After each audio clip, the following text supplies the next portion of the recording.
इकाई 6 भरत इस पाठ के अभ्यास और स्वाध्याय के ये 3 प्रश्न तक मैंने आपको अगले वीडियो में समझाया था। बच्चों, अब इस वीडियो में मैं आपको यहाँ दूसरे प्रश्न की जो कहानी है वह कहानी समझाऊंगी और उसके बाद में उसकी भाषा सज्जता आपको समझाऊंगी। तो दूसरा जो प्रश्न है, चित्रों का अवलोकन करके अपने शब्दों में कहानी लिखिए। तो हम पहले चित्र की जो कहानी है, पहला जो चित्र है उसके बारे में हम कहानी लिखें, समझाऊंगे मैं आपको, और आपको इस चित्र के वर्णन के द्वारा कहानी आपको लिखनी है। तो ये पहला जो चित्र है तो इसके बारे में हम लिखेंगे कि एक लकड़हारा था। वह रोज जंगल में जाता था और लकड़ियाँ काटता था। देखो बच्चों, यहाँ ये लकड़ियाँ काट रहा है।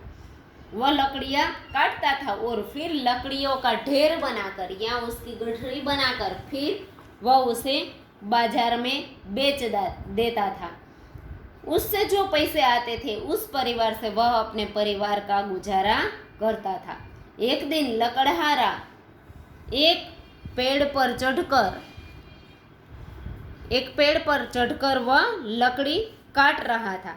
तो पेड़, देखो बच्चों, नदी के किनारे है। कहाँ है? नदी के किनारे। तो पेड़ इस तरह से नदी के किनारे था। अचानक उसकी कुल्हाड़ी उसके हाथ से छूट गई लकड़ी काटते काटते और वह नदी में जाकर गिर गई।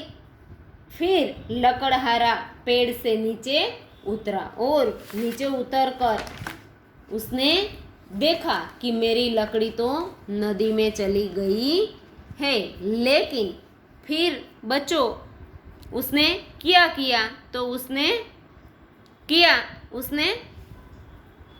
नदी में इधर उधर ढूंढने की कोशिश की, लेकिन फिर उसके हाथ में कुछ नहीं आया। फिर वह उदास होकर नदी के किनारे पर बैठ गया।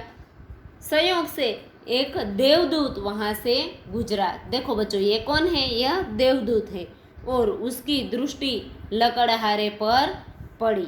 फिर उसने लकड़हारे से पूछा कि तुम इस तरह से उदास क्यों बैठे हो? तुम क्यों उदास हो? तो लकड़हारे ने कहा कि मेरी जो लकड़ी है वह नदी में चली गई है। मेरी जो कुल्हाड़ी है वह नदी में गिर गई है। तो देवदूत ने कहा कि कहाँ तुम्हारी कुल्हाड़ी गिरी है? तो उसने कहा कि इधर नदी में। देवदूत ने उससे कहा कि तुम उदास मत हो, मैं अभी नदी में से तुम्हारी कुल्हाड़ी लाकर तुम्हें वापस देता हूँ। फिर देवदूत अंदर नदी में से एक सोने की कुल्हाड़ी लाकर किसान से लकड़हारे से कहता है कि क्या यही तुम्हारी कुल्हाड़ी है?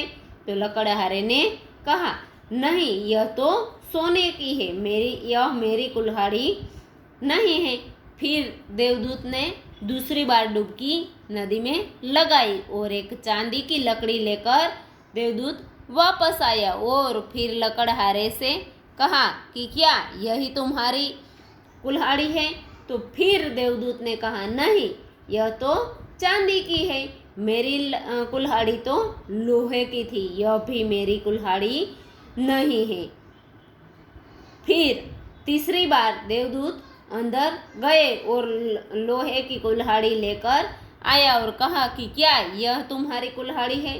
तो लकड़हारा बहुत खुश हो गया और खुशी से नाच उठा और फिर उसने कहा हाँ, यही मेरी कुल्हाड़ी है। फिर देवदूत बहुत उसकी प्रामाणिकता पर बहुत खुश हुए कि तुम बहुत प्रामाणिक हो और इसीलिए मैं तुम्हें यह तीनों कुल्हाड़ी देता हूँ तुम्हारी प्रामाणिकता की वजह से, क्योंकि तुमने सोने की कुल्हाड़ी देखकर और चांदी की कुल्हाड़ी देखकर झूठ नहीं बोला, तुम सच बोले और इसीलिए मैं तुम्हें खुशी से यह तीनों कुल्हाड़ी देता हूँ। तो तुम ये कुल्हाड़ी रख लो और अपना गुजरान अच्छे से चलाना। फिर तो लकड़हारे ने तीनों कुल्हाड़ी ले ली और देवदूत को प्रणाम किया। तो बच्चों, इस कहानी से हमें बोध मिलता है कि हमें कोई भी काम या फिर कोई भी बात हो उसमें सच बोलने की प्रामाणिकता रखनी चाहिए या फिर सच बोलना चाहिए। तो इस तरह से जो लकड़हारा है उसे इनाम के तौर पर 2 और सोने और चांदी की कुल्हाड़ी मिली। तो फिर हमारे जीवन में यदि कोई देवदूत ना आए तो कोई बात नहीं, लेकिन भगवान हमें किसी न किसी रूप में हमारे प्रामाणिकता का जो बदला है वह देते रहते हैं। तो इस तरह से हमें कभी झूठ नहीं बोलना चाहिए। और इस कहानी का जो शीर्षक है वह हम लकड़हारा और देवदूत ऐसा रख सकते हैं। बच्चों, अब यहाँ भाषा सज्जता दी गई है। निम्नलिखित वाक्यों को पढ़िए और उनमें प्रयुक्त गाढ़े शब्दों पर ध्यान दीजिए। तो सूरत ऐतिहासिक नगर है। दूसरा है, तो यहाँ कौन सा शब्द गाढ़ा है? ऐतिहासिक, यानी कि यह विशेषण है। नगर की विशेषता दी गई है कि ऐतिहासिक। परिश्रमी छात्र कभी असफल नहीं रहता। तो परिश्रमी यानी कि यह जो गाढ़ा शब्द है परिश्रमी, यह विशेषण है। हमने बाजार से 2 लीटर दूध खरीदा। तो 2 लीटर यह विशेषण शब्द है। छात्रालय में 20 छात्र है। तो यह 20। वे लड़के खेल रहे हैं। तो वे। उपर्युक्त वाक्य में ऐतिहासिक, परिश्रमी, 2 लीटर, 20 आदि शब्द गुण, संख्या, मात्रा, परिणाम बताते हैं।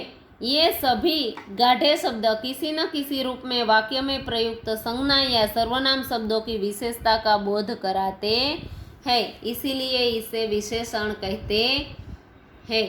तो फिर जो शब्द संज्ञा या सर्वनाम की विशेषता गुण, संख्या, मात्रा, परिमाण बताते हैं वे विशेषण कहलाते हैं। तो बच्चों, यहाँ अब हमें प्रश्न दिया गया है। आप विशेषण तथा उसके प्रकार पढ़ चुके हैं। निम्नलिखित वाक्यों में विशेषण पहचान कर उनके प्रकार लिखिए। तो यहाँ ओम चतुर लड़का है। तो यहाँ ओम लड़का है पर कैसा? तो चतुर। तो चतुर यह गुणवाचक विशेषण है। श्याम 20 किलो आटा लाया। तो यह 20 किलो यह विशेषण है। तो परिमाणवाचक विशेषण। सानिया बाजार से थोड़ी चीनी लाई। तो थोड़ी यह परिमाणवाचक विशेषण है। साहिल के पास 10 रुपये है। तो 10 यह संख्यावाचक विशेषण है। कुछ लड़के उद्यान में खेल रहे हैं। तो कुछ शब्द, तो यह अनिश्चयवाचक विशेषण है। अब बच्चों, यहाँ कहा गया है कि निम्नलिखित वाक्यों को पढ़िए और रेखांकित शब्दों पर ध्यान दीजिए। तो सानिया अच्छी लड़की है। सानिया कोमल से अच्छी लड़की है। सानिया कक्षा में सबसे अच्छी लड़की है। तो इस तरह से हमें यहाँ जो वाक्य दिए गए उसको बनाने हैं। तो पहला जो वाक्य है सानिया की विशेषता का बोध कराता है कि सानिया अच्छी लड़की। दूसरा जो वाक्य सानिया कोमल की तुलना में अच्छी है, यानी कि सानिया कोमल से अच्छी लड़की। और तीसरा जो वाक्य है वह सानिया को कक्षा में सबसे अच्छी लड़की दिखाया गया है, यानी कि सानिया कक्षा में सबसे अच्छी लड़की है। तो बच्चों, इस तरह से हमें यहाँ जो शब्द दिए गए हैं सुंदर, बड़ा, मेहनती और चालाक, इन शब्दों का इस तरह से वाक्य बनाकर वाक्य में प्रयोग करना है। तो बच्चों, यहाँ मैंने कुछ वाक्य लिखकर रखे हैं। पहला जो है सुंदर, तो संगीता सुंदर लड़की है। ललिता संगीता से सुंदर लड़की है। और तीसरा है ललिता सबसे सुंदर लड़की है। उसके बाद है बड़ा, तो नीम का पेड़ बड़ा है। दूसरा, नीम का पेड़ बरगद के पेड़ से बड़ा है। और तीसरा, नीम का पेड़ बगीचे में सबसे बड़ा पेड़ है। फिर है मेहनती, तो रमण मेहनती लड़का है। रमण लखन से भी मेहनती लड़का है। और तीसरा, रमण कक्षा में सबसे मेहनती लड़का है। इस तरह से चौथा है चालाक, मधु चालाक लड़की है, मधु रमा से भी चालाक लड़की है। और तीसरा, मधु सबसे चालाक लड़की है। तो इस तरह से हम वाक्य बना सकते हैं। फिर इसके बाद बच्चों लिंग परिवर्तन के यहाँ कुछ शब्द दिए गए हैं। सूत तो सूता, आ विशेषण, प्रिय तो प्रिया, आचार्य तो आचार्या, भवदी तो भवदिया, छात्र तो छात्रा, शिष्य तो शिष्या। तो क्या प्रत्यय लगाया गया है बच्चों? तो आ प्रत्यय लगाने से स्त्रीलिंग शब्द बनता है, अंत में आ शब्द लगाने से। फिर है टोकरा तो टोकरी, मटका तो मटकी, दास तो दासी, कटोरा तो कटोरी, सखा तो सखी और रस्सा तो रस्सी। तो इसमें पुल्लिंग शब्द के अंत में ई प्रत्यय जोड़ने से स्त्रीलिंग बनता है। यहाँ मोर तो मोरनी, ऊँट तो ऊँटनी, शेर तो शेरनी, मजदूर तो मजदूरनी, भील तो भीलनी, सिंह तो सिंहनी।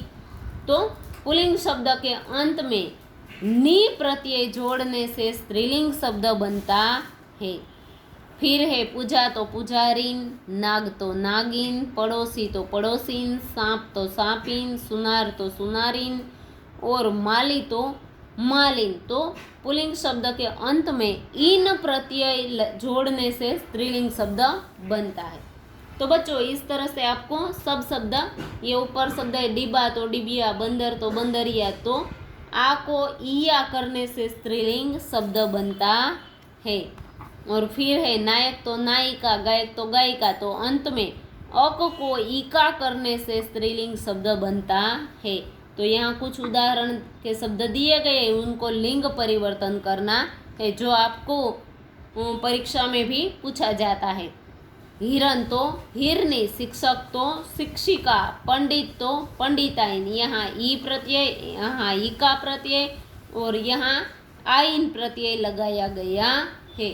तो बच्चों यह वीडियो देखकर और समझकर आपको कहानी और जो शब्द आगे एक शब्द का 3 तरह से वाक्य में प्रयोग और लिंग परिवर्तन, यह सब समझकर आपको अपनी बुक में लिखना है।